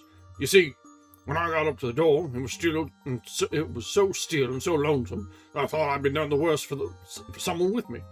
I hadn't feared of anything on this side of the grave, but I thought that maybe it was him that died of the typhoid and inspecting the drains what killed him. It all gave me a kind of turn, and I walked back to the gate to see if I could see Murch's lantern. There wasn't no sight of him nor of anyone else. There was no one in the street. Not a living soul, sir, nor as much as a dog.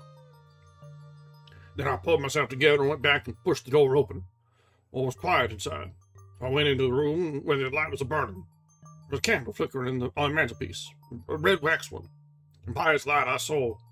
Yes, I know all that you saw. You walked round the room several times, and you knelt down by the body. And then you walked through and tried the kitchen door, and then... John Rance sprang to his feet with a frightened face and suspicion in his eyes. Where was you here to see all that? He cried. It seems to me that you know a deal more than you should. Holmes laughed and threw his card across the table to the constable. Don't get arresting me for the murder, he said. I am one of the hounds and not the wolf. Mr. Gregson or Mr. Lestrade will answer for that. Go on, though. What did you do next? Rance resumed his seat, without, however, losing his mystified expression. I went back to the gate, sounded my whistle. That brought Murcher and 2 more to the spot. Was the street empty, then? Well, it was, as far as anybody that could be of any good goes. What do you mean? The constable's features broadened into a grin. I've seen many a drunk chap in my time, he said, but never anyone so crying drunk as that cove. It was at the gate when I come out, leaning up again the railings, and singing at the pitch of his lungs about Columbine's newfangled banner or some such stuff. He couldn't stand far less help. What sort of a man was he? Asked Sherlock Holmes.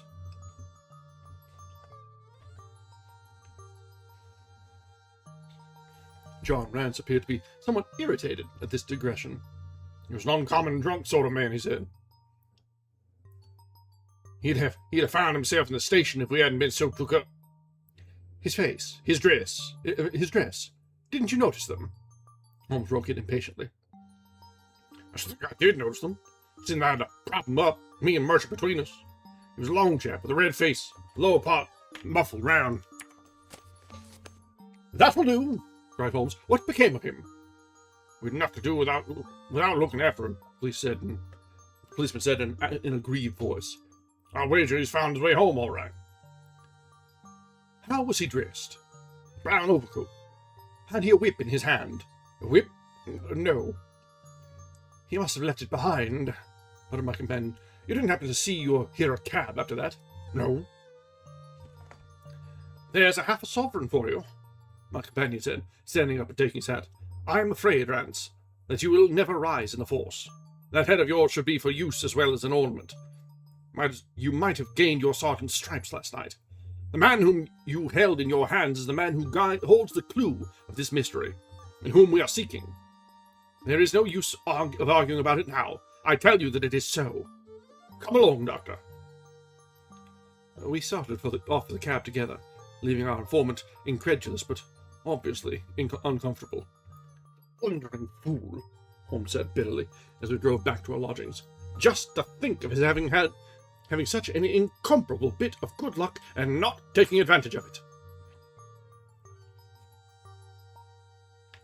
I am rather in the dark still. It is true that the description of this man tallies with your idea of the second party in this mystery. But why should he come back to the house after leaving? That is not the way of criminals. The ring, man, the ring! That was what he came back for. If we have no other way of catching him, we can always bait our line with the ring. I shall have him, Doctor. I'll lay you 2 to 1 that I have him.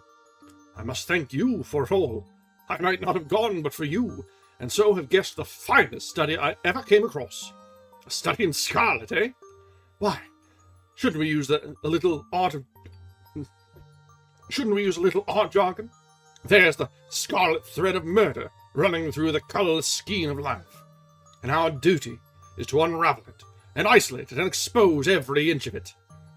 And now, for lunch, and then for Norman Neruda. Her attack and her bowing are splendid. What's that little thing of Chopin's she plays so magnificently? Tra-la-la, lira-lira-lay? He did say the thing. They've been saying the thing for more than 100 years now. It never gets old.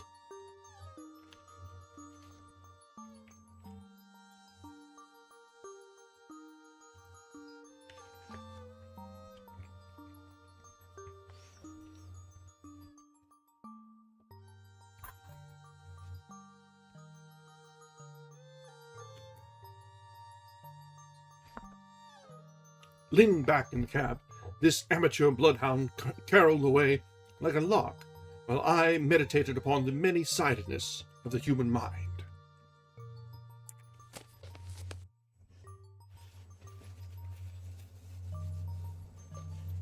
All right, we've got about 15-20 minutes left. I think we can get through one more chapter tonight. So, let's continue with Chapter 5. Our advertisement brings a visitor. Our morning's exertions had been too much for my weak health, and I was tired out in the afternoon. After Holmes's departure for the concert, I lay down upon the sofa and endeavoured to get a couple of hours' sleep. It was a useless attempt.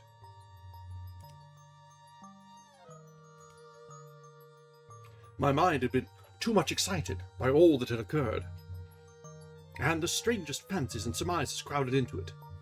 Every time that I closed my eyes, I saw before me the distorted baboon-like countenance of the murdered man. So sinister was the impression which that face had produced upon me that I found it difficult to feel anything but gratitude for him who had removed its owner from the world.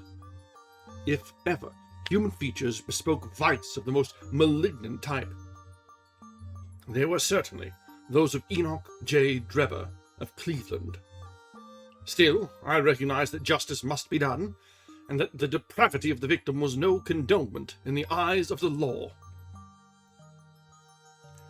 Watson is an early adopter of the deriding, the dissatisfaction, the detestment of the Skibbity, Ohio Riz. He's an early adopter indeed. The more I thought of it, the more extraordinary did my companion's hypothesis that the man had been poisoned appear. I remembered how he had sniffed his lips, and had no doubt that he... Fair, I deserve that.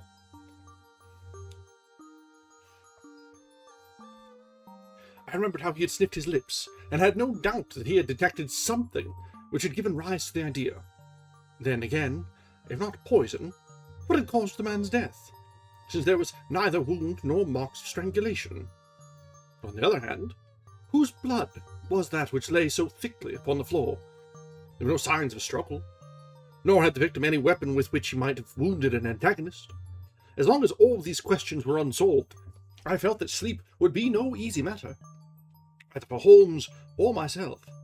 His quiet, self-confident manner, which convinced me that he had already formed a theory, which explained all the facts, though what it was I could not for an instant conjecture. He was very late in returning, so late that I knew that the concert could not have detained him all the time. Dinner was on the table before he arrived. It was magnificent, he said, as he took his seat. Do you remember what Darwin says about music? He claims that the power of producing and appreciating it existed among the human race long before the power of speech was arrived at.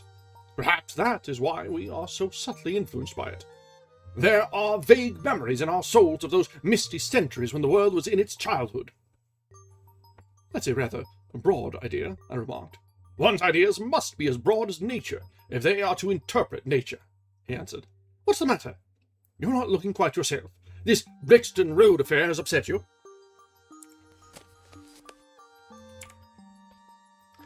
To tell the truth, it has, I said. I ought to be more case-hardened after my Afghan experiences. I saw my own comrades hacked to pieces at Maiwar without losing my nerve. I can understand. There is a mystery about this which stimulates the imagination. Where there is no imagination, there is no horror. Have you seen the evening paper? No. It gives a fairly good account of the affair. It does not mention the fact that when the man was raised up, a woman's wedding ring fell upon the floor. It is just as well it does not. Why? Look at this advertisement, he answered. I had one sent to every paper this morning, immediately after the affair. He threw the paper across to me, and I glanced at the place indicated. It was the first announcement in the Found column. In Brixton Road this morning, it ran, a plain gold wedding ring, found in the roadway between the White Hart Tavern and Holland Grove. Apply Dr. Watson, 221B Baker Street, between 8 and 9 this evening. Excuse my using your name, he said. If I used my own, some of these dunderheads would recognize it, and I want to meddle in the affair. Well, that is all right, I answered. But supposing anyone applies, I have no ring. Oh, yes, you have, said he, handing me one. This will do very well. It is almost a facsimile. And who do you expect will answer this advertisement? Why, the man in the brown coat, our florid friend with the square toes. If he does not come himself, he will send an accomplice. Would he not consider it as too dangerous? Not at all. If my view of the case is correct, I have every reason to believe that it is, this man would rather risk anything than lose the ring. According to my notion, he dropped it while stooping over Trevor's body, and did not miss it at the time. After leaving the house, he discovered his loss and hurried back, but found the police already in possession, owing to his own folly in leaving the candle burning.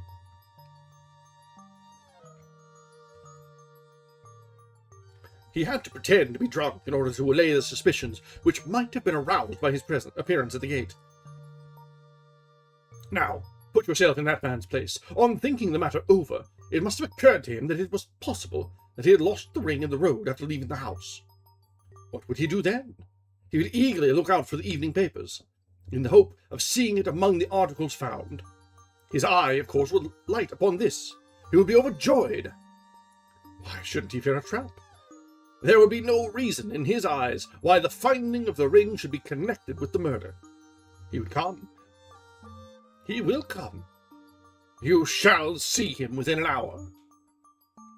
And then? I asked. Oh, you can leave me to deal with him, then. Have you any arms? I have my old service revolver and a few cartridges. You'd better clean it and load it. He will be a desperate man, and though I shall take him unawares, it is as well to be ready for anything. I went to my bedroom and followed his advice. When I returned with the pistol, the table had been cleared, and Holmes was engaged in his favourite occupation of scraping upon his violin.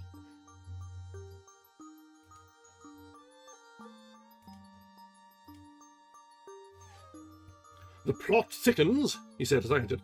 I have just had an answer to my American telegram.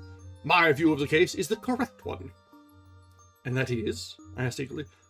My fiddle would be better for new strings, he remarked.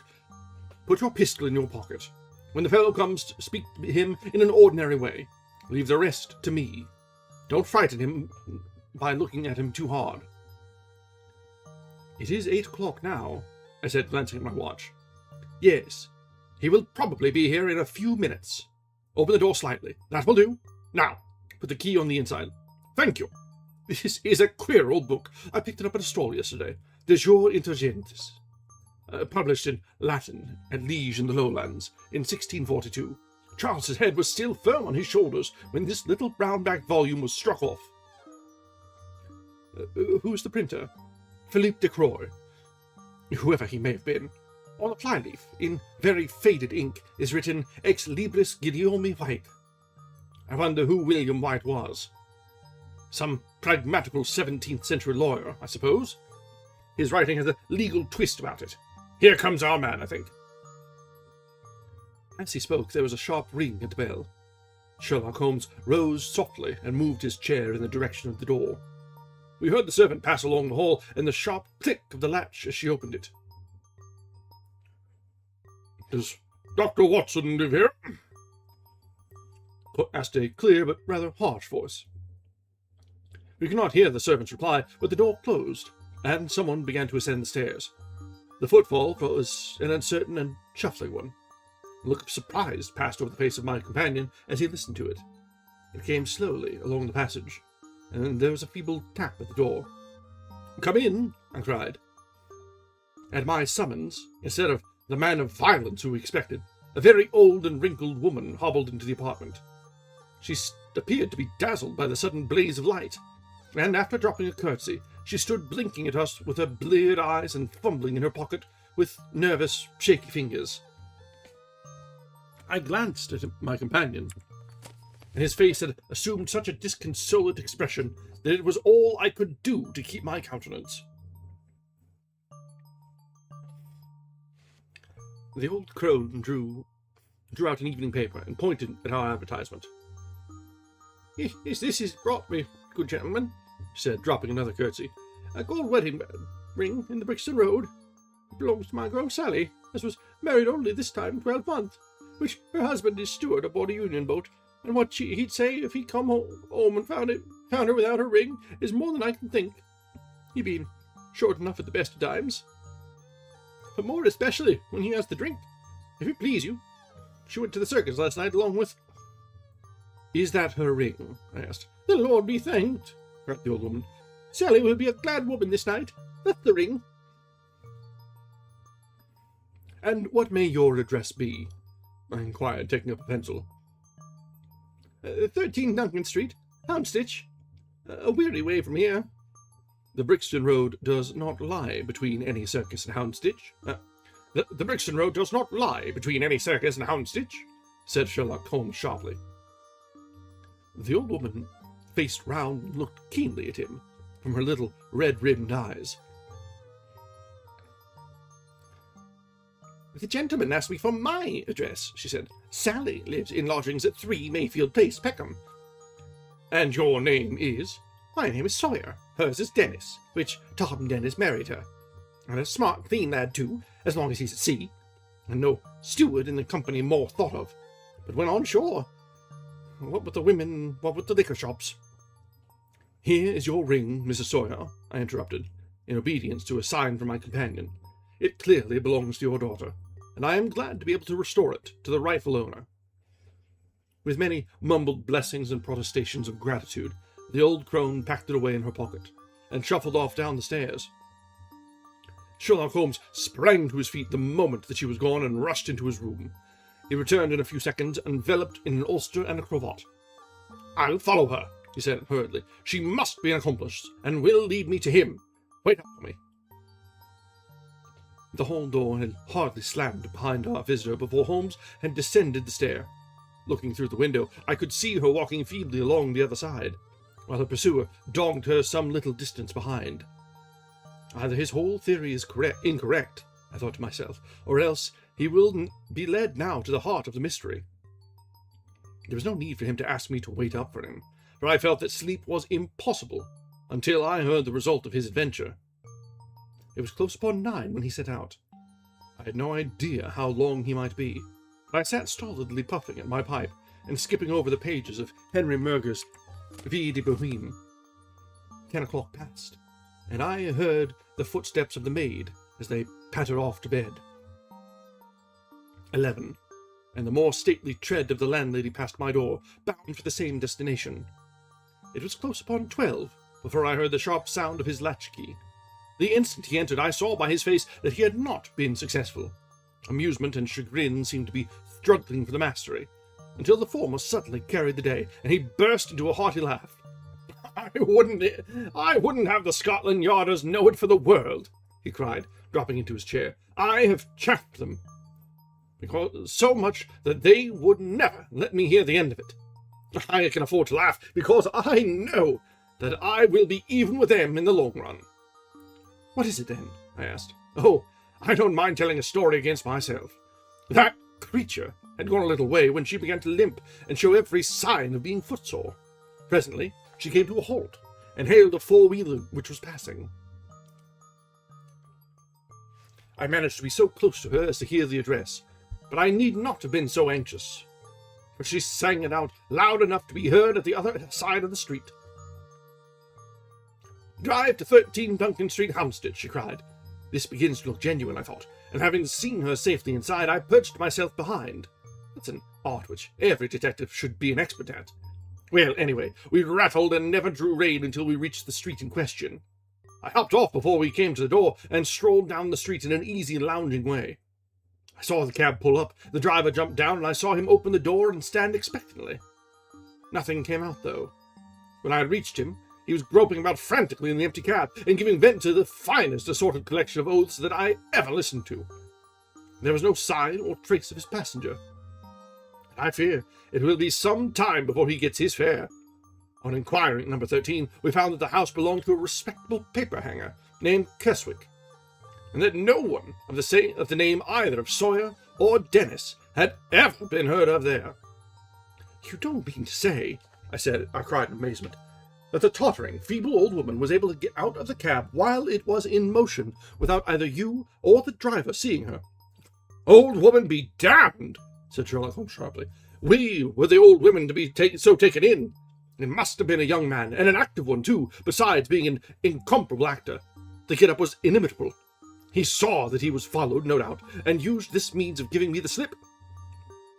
It shows that the man we are after is not as lonely as I imagined he was, but has friends who are ready to risk something for him. Now, Doctor, you are looking done up. Take my advice and turn in. I was certainly feeling very wary, so I obeyed his injunction. I left Holmes seated in front of the smouldering fire, and long into the watches of the night heard the low, melancholy wailings of his violin, and knew that he was still pondering over the strange problem which he had set himself to unravel. All right, that brings us to the end of Chapter 5. Let's go ahead and set a bookmark here, because we are coming up on the end of our evening. So, there we go, get out of our book nook. This is everything that I was hoping for, honestly. A triumphant return to Sherlock Holmes is a wonderful way to ease some of the complicated feelings that we had after our last book. The Crack of Doom was not quite all that we could have wished for. It was charming in its own way, but this is just good, and I'm glad for it. All right, let's see. We are coming up on the end of our time, so let's see who is reading tonight.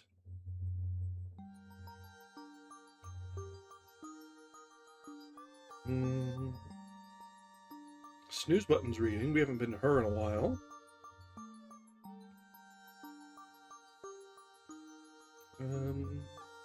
Jev is reading.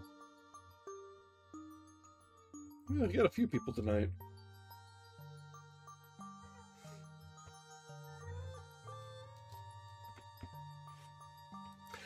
Yeah, it comes to the territory of reading and watching things that are particularly niche. Usually, they're niche for a reason. Horror movies, B movies, they can be bad, or they're not popular because they're bad. Old books aren't necessarily good just because they're old. Same deal. Let's see.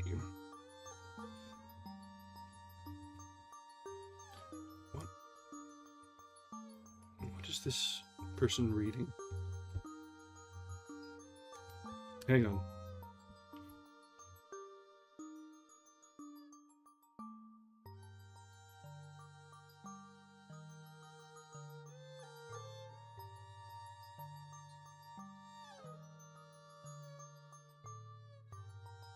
Yeah, this person has been going for 3 hours. Let's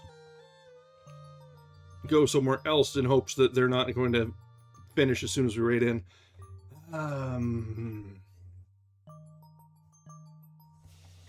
Exactly. Genre fiction is totally fine, but there are some that are not good. I'm a huge fan of fantasy, sci-fi, and other genre fictions, mysteries. I'll be the first to recognize that some of them are pulp fiction, and that's fine.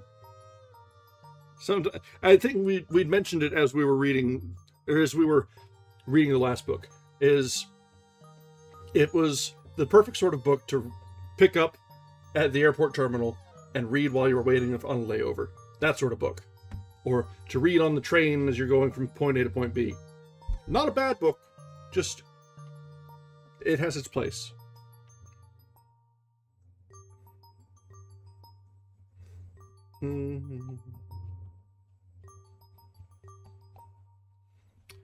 You know what? It's been a while. Let's go over to Snooze Button tonight.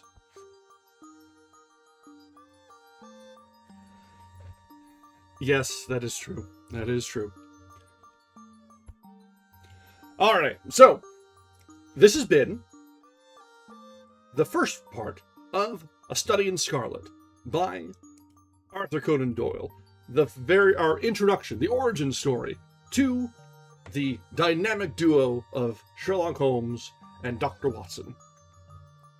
And so far it's living up to all that we could have expected. And I'm happy to see where this takes us next. So, our next reading is going to be on Friday. I hope you can join us then, as we plan to continue A Study in Scarlet. As always, a reminder. We always read both on Twitch and YouTube. If you're on the YouTube side, a subscription to the channel and a like on the stream goes a long way to letting the algorithm know that we do some fun things around here. Maybe send some friends our way. If you're on Twitch, a follow is a wonderful way for you to keep tabs on when we go live, and so you can follow along and catch our streams as you're able to. Now, that's not to say that you can't catch us on the VODs. All of our VODs are on the YouTube channel, going back a year and a half now. So, we'll hopefully see you next time. Until then, I hope you have a wonderful evening, and as we raid out to Snooze Button TV, be sure to give her our very best, as she is reading The Hidden Staircase and The Blue Castle tonight. Alright, until next time, good night.